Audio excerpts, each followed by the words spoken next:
Olá, amigos ouvintes da Divulgar, tudo bem? Mais uma vez, a revista Reformador do mês de junho de 2005, esse exemplar tem reflexões maravilhosas e eu estou aqui novamente com ela. Nós vamos dessa vez trabalhar o título Conhecimento e Progresso, de Giovanni Borges de Souza. E ele começa assim, sobre a história da humanidade, né? A história da humanidade mostra a evolução dos conhecimentos do homem a respeito do mundo que habita, sobre si mesmo e sobre a cosmogonia e a astronomia.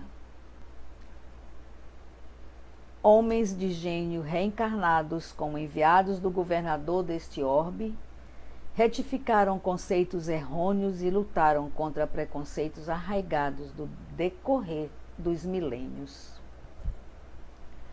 A invenção de um instrumento de ótica de Galileu Galilei, no século XVII, derrubou a crença de milhares de anos de que a Terra era o centro do universo e que todo o cosmos girava em função dela. A ignorância humana sobre o que é o homem, como se originou e qual seu destino, gerou falsos conhecimentos, preconceitos firmados em enganosos princípios e crenças e seitas desviadas da realidade. Hoje, com os conhecimentos que as ciências foram proporcionando aos homens, mostrando a grandeza do universo e, consequentemente, o poder sublime do infinito de Deus, o Criador, ficamos estarrecidos diante das suposições, conjecturas e superstições do passado que geraram erros e crenças de difícil remoção. E ficaram para trás as ideias mitológicas dos povos antigos, como as dos hindus, que ensinavam que o sol se apagava à noite para reacender no novo dia, e as dos gregos, que mostraram o astro-rei como sendo o carro de Apolo puxado por 4 cavalos. A ignorância a respeito da Terra, do universo e do homem levou a humanidade a crenças religiosas destituídas de bases seguras e sólidas. A falta de conhecimento a respeito do universo infinito fez da Terra a finalidade principal da criação e todos os astros como partes secundárias e acessórios. Esse erro conceitual levou os homens a preconceitos prejudiciais que chegaram até os dias atuais. Ao abandonar os 4 elementos primitivos dos antigos conhecimentos, a terra, o ar, a água e o fogo, a ciência chegou à concepção correta a respeito da matéria e do seu elemento gerador. Matéria e espírito são a união que explica inúmeros fatos que ocorrem no universo, inclusive nesse mundo em que vivemos. A revelação espírita vem demonstrar aos homens a existência, a importância do princípio espiritual. Vem em socorro das ciências, que ainda não tomaram conhecimento desse princípio, ajudando-as a pesquisar e explicar uma série de enormes fatos e fenômenos inexplicáveis diante somente da lei e da matéria. Traz a nova revelação, que sabemos que a nova revelação é o Espiritismo, né? Ao conhecimento dos homens o que eles realmente são, espíritos eternos. Nós não morremos, nós só mudamos de orbe. Nós somos espíritos eternos. Ou, ora ligados à matéria, a um corpo perecível, ora livres, vivendo no mundo espiritual. Esse conhecimento novo foi vislumbrado por religiões antigas, mas só comprovado pelo Espiritismo, através de experiências sérias, conduzida pelo codificador da doutrina, ou por outros experimentadores idôneos.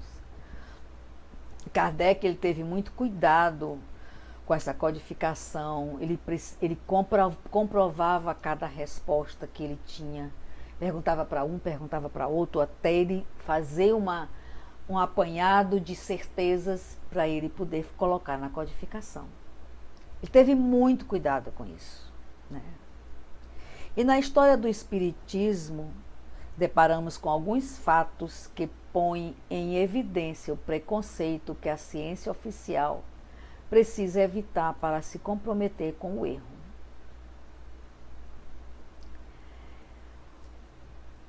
Mas os fatos espíritas não estão subordinados à mentalidade dos cientistas, materialistas e preconceituosos, e se multiplicam por toda parte. Por isso, sábios materialistas, representantes da ciência, têm procurado explicar esses fatos, desenvolvendo as mais esdrúxulas explicações, inteiramente em desacordo com a realidade e cheias de críticas e sarcasmos aos espíritas. Nós ainda somos motivo de chacota, de loucos, de doentes mentais, de fanáticos. Porém, a realidade dos fatos espíritas não ilide a possibilidade das fraudes nos vastos campos fenomenológicos. Mas qual atividade humana, material ou espiritual que se acha inteiramente resguardada de fraudes? A gente está sujeito a fraudes em todos os campos, em todas as religiões existem as fraudes. E o que cumpre ao espírita ou a qualquer pesquisador honesto é estar vigilante e denunciar o engano, a fraude, para que não produzam efeitos visados pelos exploradores e charlatões. Então, nós que fazemos reflexões, que fazemos palestras, que participamos de reuniões de perguntas e respostas, que trabalhamos em centros espíritas, principalmente nós espíritas que trabalhamos em centros espíritas, nós precisamos ter muito cuidado com o que nós ouvimos, com o que nós transmitimos, porque os charlatões existem, tanto na matéria como no mundo espiritual. Então, todo cuidado é pouco. Por isso aquela expressão, orai e vigiai. E por mais materialista que seja um indivíduo, por mais materialista que seja um indivíduo, toda a fenomenologia espírita, essa gama de fatos que a ciência da Terra tem procurado negar, com prejuízos para a verdade, constitui apenas uma parte da doutrina espírita. E, sem dúvida, o aspecto factual do espiritismo, que é muito importante para demonstrar que o elemento espírito está presente em todo o universo e que as ciências da Terra incorrem em grande equívoco, de graves consequências no campo do conhecimento, ao considerar somente o elemento matéria em suas lucubrações. Ainda existe muito materialista no plano terrestre, muito materialista. E isso nos atrasa muito o nosso crescimento espiritual. Quando a gente valoriza, quando a gente prioriza o materialismo, as vantagens da matéria, né? A gente atrasa muito o nosso crescimento e a gente não tem tempo para continuar brincando no parque de diversão. A gente precisa acreditar que o tempo urge, né? E quando a doutrina se refere a espírito, não se restringe apenas à alma humana, mas ao elemento espiritual ligado à matéria em todos os reinos da natureza. Além desse aspecto essencial, o Espiritismo desvenda os mundos espirituais de múltiplas condições nos quais a vida se desenvolve eternamente. De outro lado, não podem os espíritas e também os cientistas, os religiosos de religiões tradicionais e os materialistas e ateus esquecer os aspectos filosóficos, éticos e morais que a doutrina consoladora encerra. Por mais materialista que seja o indivíduo, não lhe é defeso preocupar-se com os fundamentos éticos morais dos seus pensamentos, de suas relações no seio da sociedade em que vive. A doutrina dos espíritos é rica e segura ao demonstrar os aspectos morais e éticos que todo ser humano necessita aprender e vivenciar para progredir na sua eterna existência. Cabe à consciência de cada ser a escolha do caminho a seguir. Gente, novamente aparece aqui o livre-arbítrio. A gente precisa escolher o nosso caminho.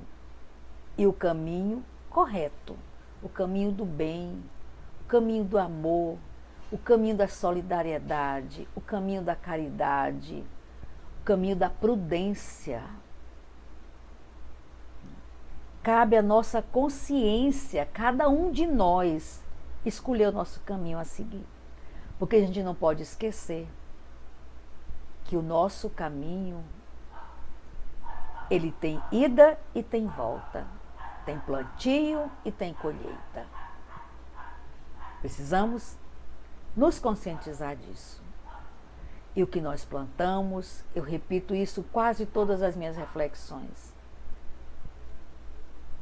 nós colhemos. O nosso plantio é de obrigação nossa a colheita. Mais cedo ou mais tarde. Nessa vida ou no mundo espiritual ou quando retornarmos novamente. Mas a cartilha está lá, no que nós plantamos, anotado. De bom ou de equivocado, a gente faz a colheita. E naturalmente o negativismo e a ignorância da realidade da vida influenciam na hora de cada decisão individual que todos temos que tomar. Ignorância da realidade, negativismo e a ignorância são dois sentimentos que atrasam muito a nossa evolução e que nos fazem trilhar caminhos equivocados. A doutrina espírita auxilia cada ser, com segurança, com lógica, a tomar a decisão correta para o seu próprio bem.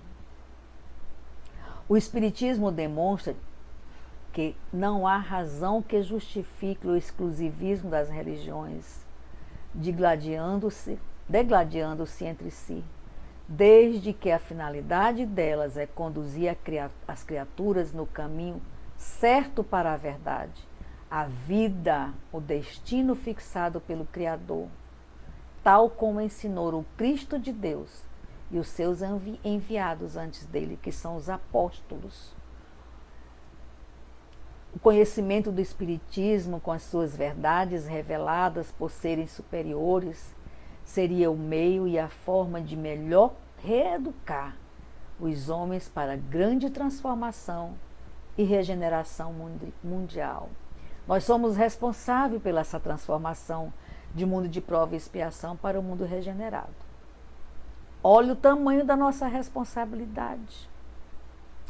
Olha o tamanho dessa carga que nós temos, desse compromisso que nós assumimos, da transformação do mundo de provas e expiação para o mundo de regeneração.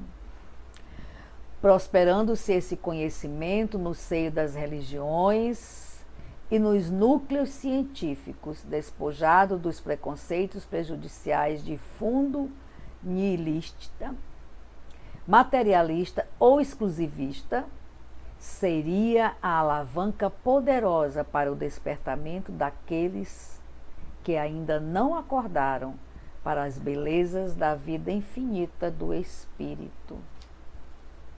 Precisamos acordar, precisamos ajudar o Cristo a recolher as ovelhas perdidas, a ensinar o caminho do bem. Ainda temos muitos irmãos que não conhecem o Cristo, que ainda estão vivendo num mundo de equívocos, vivendo num mundo de orgias, de vinganças, de ódio, de rancor, de perseguições. E Jesus disse que nenhuma ovelha se perderia para sempre. Ele iria recolher todas as ovelhas. E ele vai recolher.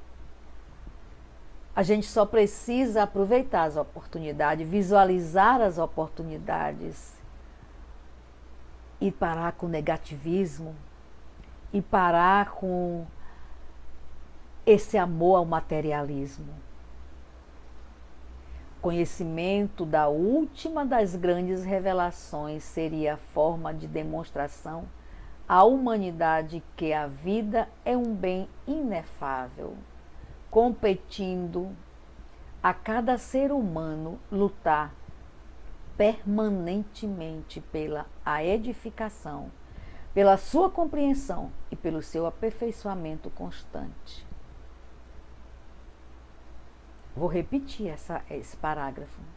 Conhecimento das grandes revelações seria a forma de demonstração à humanidade que a vida é um bem inefável,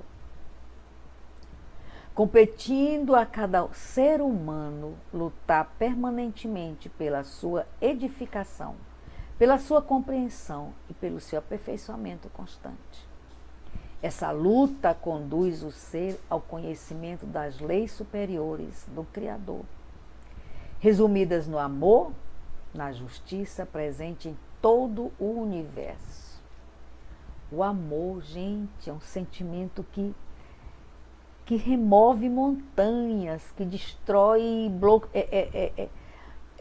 destrói o ódio, destrói a perseguição, destrói a dor.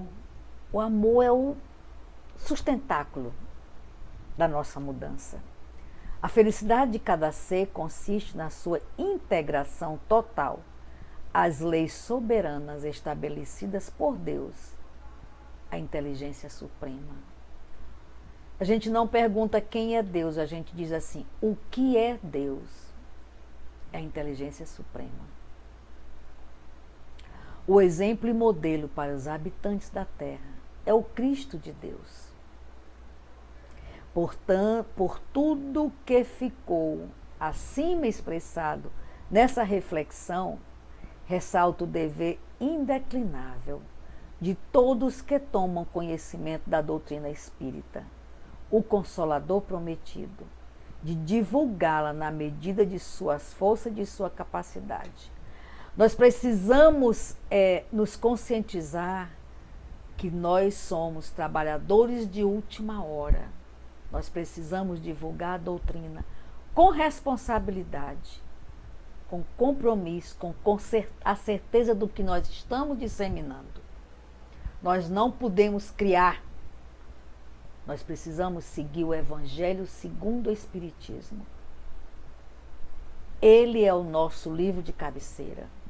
É através dele que nós encontramos a verdade para ser disseminada. Progresso e felicidade, desde que é incontestável o movimento progressivo, não há que duvidar do progresso vindouro. O homem quer ser feliz e é natural esse desejo. Ora, buscando progredir, o que ele procura é aumentar a soma da sua felicidade, sem que o progresso carecia de objeto. Em que consistiria para ele o progresso, se ele não devesse melhorar a posição? Quando, porém, conseguir a soma de gozos que o progresso intelectual lhe pode proporcionar, verificará que não está completa a sua felicidade. Reconhecerá ser esta impossível sem a segurança das relações sociais, segurança que somente no progresso moral lhe será dado achar. Logo, pela força mesmo das coisas, ele próprio dirigirá o progresso para essa senda e o Espiritismo lhe oferecerá a mais poderosa alavanca para alcançar seu objetivo. Fonte do Livro dos Espíritos. E aqui se encerra a nossa reflexão de hoje. E mais uma vez eu quero agradecer a todos a paciência, a oportunidade que nós temos de disseminar essa doutrina consoladora que nos mostra o caminho da verdade, da vida eterna e da felicidade plena. Fiquem todos com Deus. Obrigada mais uma vez. Não deixe de dar o like, de colocar sugestões, críticas, se inscrever no nosso canal para que a gente possa continuar no ar, trabalhando junto com vocês. Wanda Barros, para divulgar.net. Até a próxima.